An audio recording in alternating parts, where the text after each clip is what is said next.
வணக்க மக்களே. கத்தரிக்காயும் அதனுடைய மகத்துவமும். கத்தரிக்காய் சாப்பிடுவது உடல் ஆரோக்கியமாக வைத்துக் கொள்வதற்கு ரொம்பவே உதவிகரமாக இருக்கும். கத்தரிக்காயில் நீர் சத்து, பொட்டாசியம் இருக்கிறதால ரத்தத்தில் சேரக்கூடிய கொழுப்பை குறைக்கிறதுக்கு கத்தரிக்காயில் இருக்கக்கூடிய சத்துக்கள் உதவிகரமாக இருக்கு. உங்களுடைய கால்களில் வீக்கம் இருந்தால் கத்தரிக்காயை நீங்கள் அரைச்சி வீக்கம் இருக்கக்கூடிய இடத்துல தொடர்ந்து நீங்கள் தடவி வந்தீங்க அப்படின்னா வீக்கம் போயிடும். இதில் இருக்கக்கூடிய நார் சத்து பசியை கட்டுப்படுத்துவதால் உடல் எடையை குறைக்க உதவுவது பார்த்தீங்கன்னா அந்த கத்தரிக்காய் இருக்குது. ஸோ உடல் எடையை குறைக்கிறதுக்கு ஆரோக்கியமான முறையில் நீங்கள் குறைக்கணும்னு நினச்சிங்கன்னா கத்தரிக்காயை நீங்கள் எடுத்துக்கலாம். ஸோ இப்படி சொல்லிக்கிட்டே போகலாம் கத்தரிக்காயுடைய மருத்துவ பலன்களை. வாங்க அது என்னென்ன அப்படின்றத ஒவ்வொன்றா பார்த்தலாம். அதை பார்க்கறதுக்கு முன்னாடி இந்த வீடியோக்கு ஒரு லைக் கொடுத்துட்டு இந்த தகவலை உங்களுக்கு தெரிஞ்சவங்களுக்கும் ஷேர் பண்ணுங்க. இது அவங்களுக்கும் பயனுள்ளதாக இருக்கும். இது ஒரு ஆரோக்கிய பதிவு. இது போன்ற அப்டேட்ஸ்களுக்கு நீங்கள் நம்மளுடைய ஹெல்த் நியூஸ் தமிழ் சேனலை சப்ஸ்கிரைப் பண்ணாமல் இருக்கீங்கன்னா உடனே சப்ஸ்கிரைப் பண்ணிக்கோங்க. பக்கத்தில் இருக்கக்கூடிய பெல் பட்டனை கிளிக் பண்ணி ஆல் அப்படின்ற ஆப்ஷன் மறக்காம செட் பண்ணி வச்சுக்கிட்டீங்க அப்படின்னா நான் போடக்கூடிய எல்லா அப்டேட்ஸும் உங்களுக்கு நோட்டிஃபிகேஷனோட அடிக்கடி வந்து சேரும். சரி, வாங்க இப்போ வீடியோக்குள்ள போயிடலாம். கத்தரிக்காய் இதயத்தினுடைய பலத்தை அதிகரிக்குது. மலச்சிக்கல் மற்றும் சர்க்கரை நோய் வராமல் தடுக்க கத்தரிக்காய் சாப்பிடுவது நல்லது அப்படின்னு மருத்துவர்கள் குறிப்பிடுறாங்க. கத்தரிக்காய் ரத்தத்தில் இருக்கக்கூடிய கொழுப்புடைய அளவை கட்டுப்படுத்துகிறது. கத்தரிக்காயில இருக்கக்கூடிய தாது உப்புகளும் நிறைய பார்த்தீங்கன்னா கத்தரிக்காயில இருக்கு. ஸோ இந்த தாது உப்புகள் மாங்கனீசு, தாமிரம், இரும்பு, பொட்டாசியம் இதெல்லாமே பார்த்தீங்கன்னா கத்தரிக்காயில் இருக்கக்கூடிய மிக குறிப்பிடத்தக்க ஊட்டச்சத்துக்கள். நீர் சத்து அதிகம் கொண்ட கத்தரிக்காயில விட்டமின்கள் A, C, B1 மற்றும் B2 போன்ற சத்துக்கள்லாம் காணப்படுது. ஸோ இந்த சத்துக்கள் தான் கத்தரிக்காய் நிறைய மருத்துவ தன்மைகளை கொண்டிருக்கிறதுக்கு காரணமாக இருக்கு. வேக வைத்த கத்தரிக்காய், கொஞ்சம் பூண்டு, தேவைக்கேற்ப உப்பு சேர்த்து சூப் வச்சு நீங்கள் சாப்பிட்டீங்க அப்படின்னா வயிற்று பிரச்சனைகள் இருந்து உங்களுக்கு தீர்வு கிடைக்கும்.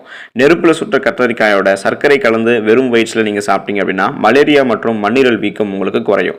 கத்தரிக்காய் சாப்பிடுவதால் பாரிச வாயு நோய் தடுக்கப்படுகிறது, பசியின்மை அகற்றப்படுகிறது, உடல் சோர்வடைவது பார்த்தீங்கன்னா கத்தரிக்காய் குறைச்சிடும். மூச்சு விடுதலில் சிரமம், தோல் மரத்து விடுவது இது போன்ற அனைத்து பிரச்சனைகளையுமே கத்தரிக்காய் பார்த்தீங்கன்னா தடுத்துரும். கத்தரிக்காய் சாப்பிட்டா இதய நோய், ரத்த நாளங்களில் ஏற்படக்கூடிய நோய்கள் மற்றும் மாரடைப்பு இது எல்லாமே பார்த்தீங்கன்னா கத்தரிக்காய் தடுத்துரும். கத்தரிக்காயில் இருக்கக்கூடிய சத்துக்கள் திசுக்களுடைய அழிவை தடுக்கிறது. இதனால மூளைக்கு வலிமையை அதிகரிப்பதோடு ஞாபக சக்தியையும் கத்தரிக்காய் தூண்டுகிறது. கத்தரிக்காய் தொடர்ந்து சாப்பிட்டு வந்தால் உடல்ல இரும்பு சத்து மற்றும் ஹீமோகுளோபினை அது அதிகரிக்கும். கத்தரிக்காயில் இருக்கக்கூடிய சத்துக்கள் எல்லாமே பார்த்தீங்கன்னா உங்களுக்கு என்னென்ன இருக்கு அப்படின்னு தெரிஞ்சா நீங்க கத்தரிக்காயை கேட்டு வாங்கி சாப்பிடுவீங்க. ஏன் அப்படின்னா கத்தரிக்காயில அவ்வளவு சத்து பலன்கள் தரக்கூடியதாக இருக்கு. கத்தரிக்காய் குறைந்த கலோரியையும் நிறைந்த சத்துக்களையும் கொண்டு இருக்கு. எடையை குறைக்க விரும்புறவங்க எல்லாம் ஆரோக்கியமான முறையில் குறைக்கிறதுக்கு கத்தரிக்காயை அவங்களுடைய உணவுகள்ல தொடர்ந்து சேர்த்துக்கலாம். வாத நோய், ஆஸ்துமா, ஈரல் நோய்கள், கீழ்வாதம், சளி, பித்தம், தொண்டைக்கட்டு, மலச்சிக்கல், கரகரப்பான குரல் முதலியவற்றை குணப்படுத்தக்கூடியது இந்த கத்தரிக்காய். கத்தரிக்காயை நீங்க பிஞ்சாக சாப்பிடுவது ரொம்பவே நல்லது. கத்தரிக்காயை நீங்க முத்திய கத்தரிக்காயை சாப்பிடும்போது பார்த்தீங்கன்னா அது உங்களுடைய உடல்ல அரிப்பு ஏற்படுத்தக்கூடியதாக மாறிடும். ஸோ கத்தரிக்காயை நீங்க பிஞ்சாகவே சாப்பிடுங்க. ஒரு சில பேருக்கு பார்த்தீங்கன்னா கத்தரிக்காயை சாப்பிட்டா ஒத்துக்காது. அதாவது அலர்ஜி இருக்கிறவங்க கத்தரிக்காய் சாப்பிட்டாலே சூடாயிடும் அப்படின்னு சொல்றவங்க எல்லாம் கத்தரிக்காயை சாப்பிடவே கூடாது. ஒருவேளை அவங்க போய் சாப்பிட்டாங்க அப்படின்னா அலர்ஜி அவங்களுக்கு பார்த்தீங்கன்னா உடம்பு சூடாகி உடம்பெல்லாம் கட்டி போட ஆரம்பிச்சிடும். ஸோ அதான் அலர்ஜி அப்படின்னு சொல்லுவாங்க.